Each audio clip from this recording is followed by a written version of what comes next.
Hi friends, ఇప్పుడు మనం చూడబోయేది శనగపప్పు కైమా కర్రీ అయితే చూడబోతున్నాం. ముందుగా స్టవ్ మీద కుక్కర్ పెట్టి అందులో కొద్దిగా నీళ్ళు వేసి కడిగిన శనగపప్పు వేసుకొని 2 విజిల్ వచ్చేందుకు ఉడికించుకొని తీసుకోవాలి.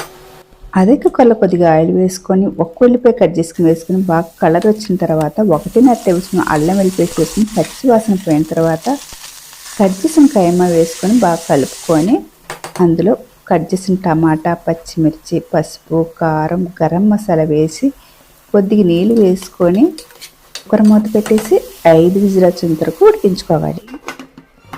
5 విజిల్ తర్వాత కైమా ఉడికిందా చూసుకోవాలి. కైమా బాగా ఉడికిన తర్వాత ఉడికించి పెట్టుకున్న శనగపప్పుని కైమాలో వేసుకోవాలి.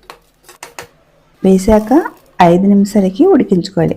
5 నిమిషాల తర్వాత కొత్తిమీర చల్లుకొని అన్నంలోకైనా చపాతీలోకైనా సూపర్ టేస్ట్గా ఉంటుంది. తప్పక వీడియో సేవ్ చేయండి, ట్రై చేయండి, లైక్ అయితే కొట్టండి, సబ్స్క్రైబ్ చేసుకోండి. బాయ్.